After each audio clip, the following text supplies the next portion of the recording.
This is Bill here for the Chris A. Auto channel. I'm going to tell you today about the Hover-Round 5 MVP motor. This is a really good motor you can use for BattleBot projects, and a lot of people have used the Model 4, and there are videos that tell you how to use that motor. Now, what you need to know is before you use this motor, there's a brake in there that comes on mechanically, and it stays on when there's no voltage, so it prevents the thing from rolling. You need to get rid of that brake mechanically before you can use this motor effectively in your project. So this video is going to tell you how to remove that motor. Okay, so this part of the motor is actually the housing for the brake. This switch is actually used to control whether the brake is on or off, but it's only an electrical switch, so it doesn't actually mechanically remove the brake. So in order to do that, we're going to have to disassemble this. So there are 3 screws on the back of this housing. We're going to remove those right now. And this is where you... Okay, now we have the 3 screws out, and we're going to pull this assembly off the back like that. And you see there's the micro switch that actually controls the actuation of the brake. This plate right here is the brake that you're going to have to take off mechanically. In order to do that, we're going to need to remove this nut. But if you just try to remove the nut, this plate's going to move with it and you're not going to get anywhere. So to prevent that, we're going to need to use a clamp to hold this in place. So the strategy here is to clamp between the bottom of the case and this plate. As you can see, the clamp that I have today is not going to fit in this space because the wheel is there. So in my case, because of my clamp, I'm going to need to take this wheel off, and so that's what I'm going to do next. So we just turn it over and we get a socket wrench on this nut.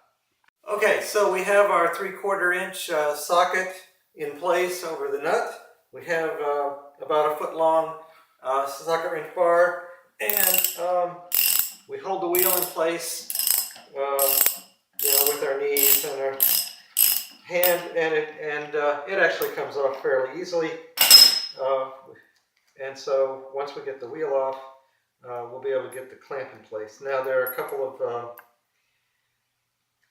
washers here that you want to watch and not lose, but there, the wheel comes right off. All right, so we're going to take this clamp and we're going to reach in with the metal part of the clamp and grab a hold of this plate, and we're just going to tighten it down, torque on that nut, and so we're going to need something to resist that force. Okay, I think we're pretty tight there. Now the nut is a 11/16, so you need an 11/16 socket this time to loosen this nut. And this is a little tricky because it's going to take a lot of torque to actually move this and hand. And then when you do this, you're going to have to lean into it, and you're really going to have to put your foot down and hold this motor in place, and then it will break loose. And then once it breaks loose, then you have a fairly easy job of removing the nut the rest of the way. It doesn't take very many turns. We'll just tie it all the way out, like this one. Take the clamp off.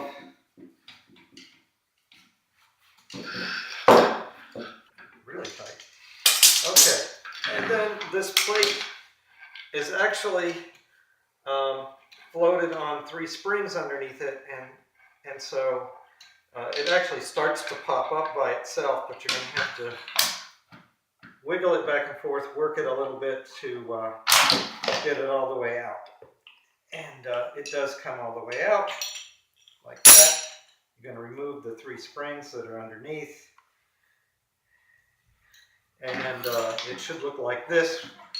And then you're ready to reassemble the case because you've done everything you need.